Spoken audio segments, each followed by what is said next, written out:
Evangelho segundo o Espiritismo, capítulo 5, sobre causas atuais das aflições. Allan Kardec, no livro do Evangelho segundo o Espiritismo, aponta neste capítulo as causas atuais dos sofrimentos humanos. Bom, pode-se dizer que o sofrimento faz parte da nossa vida desde sempre. Em consequência da ausência do raciocínio, pouca percepção sobre a realidade, o sofrimento vinha mais da necessidade da sobrevivência imediata. A ação e reação era sobre manter-se vivo, não tinha outra escolha, senão lutar ou fugir. Mas com a vivência, a experiência, a formação da inteligência emocional e social, a atitude do indivíduo começa a ser pensada. Este, em vias do perigo ou interação, passa a programar a sua maneira de forma mais clara, sendo reflexivo diante da percepção e a empatia. O sofrimento, além de ter o caráter intuitivo de antes, passa a ter também, segundo o Evangelho, o caráter moral. Com a consciência e estruturação do raciocínio, podemos detectar resultados de nossas próprias ações, descobrindo caminhos através do nosso livre-arbítrio. O homem passa a ter clareza de que é responsável por determinados acontecimentos em nossa vida. Mas ainda assim, existem inúmeras questões que permeiam a nossa existência diante de tal sofrimento. Quem nunca se perguntou, afinal, para que a gente sofre? Ou ainda, por que uns sofrem menos, outros sofrem mais? O que explicaria o sofrimento na tenridade ou ao nascer? Bom, muitos de nós vê o sofrimento como justiça divina ou caminho para a evolução. Existem aqueles que o vê como resposta às atitudes diante de seus próprios atos. Outros, como castigo, e temos ainda aqueles que acreditam na má sorte, pura e simplesmente. Para nos elucidar sobre várias dessas questões, este trecho do Evangelho se faz de suma importância quando aponta que o sofrimento não incompreendido realmente pode se explicar com a análise da nossa atitude escolhida pelo livre-arbítrio. Para tanto, indica dois caminhos. Explicam tais acontecimentos. Em um deles, se analisa o sofrimento como resultado imediato dessa vida.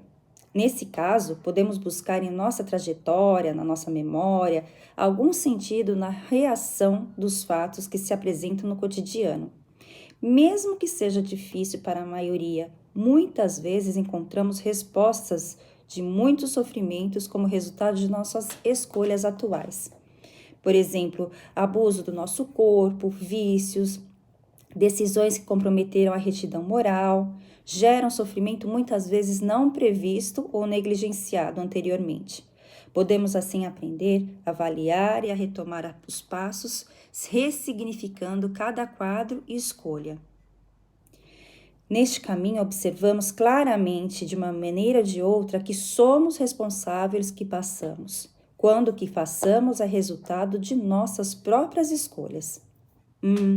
Mas ainda assim sentimos que várias são as lacunas que não conseguem ser preenchidas, mesmo investigando as causas aparentes. Então o Evangelho vem ao nosso encontro mais uma vez, indicando o segundo caminho, as causas geradas em outras vidas. Este segundo caminho pode justificar, por exemplo, doenças congênitas, abortos espontâneos, lesões pré-natais ou ainda acidentes, balas perdidas, antipatias entre pessoas, isso tudo sem aparente explicação. Enfim, são vários os eventos que não fazem sentido algum, justificando uma aparência injustiça. Sim, através dos fundamentos reencarnacionistas, sabemos que fatos e dívidas pendentes podem ser resgatadas posteriormente, que não sairíamos sem pagar cada moeda. Então, pela piedade divina, temos a chance de nos aperfeiçoar a cada instante de nossas vidas, resgatando a retidão da conduta moral que nos foi deixada pelo Evangelho como exemplo.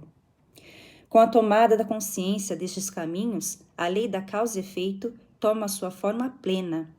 Lembremos então que as faltas, por mais leves que sejam, sempre acarreterão as consequências, e estas lhe trarão experiência e o avanço que jamais ocorreria para a nossa evolução. Isso porque ainda vivemos, segundo o capítulo 3, em um mundo de expiações, onde só podemos observar a luz, caso conhecemos as trevas, a saúde, caso sentirmos em nosso corpo a doença. A bem da verdade, podemos pontuar que nascemos simples e imperfeitos, para que possamos evoluir através dos nossos esforços. Nossas reflexões são mecanismos necessários para o progresso. Irmãos, devemos sempre manter, portanto, com ânimo diante do sofrimento e provas na certeza de que tudo faz parte, é necessário a evolução e passará um dia. Pois não há mal que seja eterno, segundo Leon Denis, em O Problema do Ser e o Destino da Dor.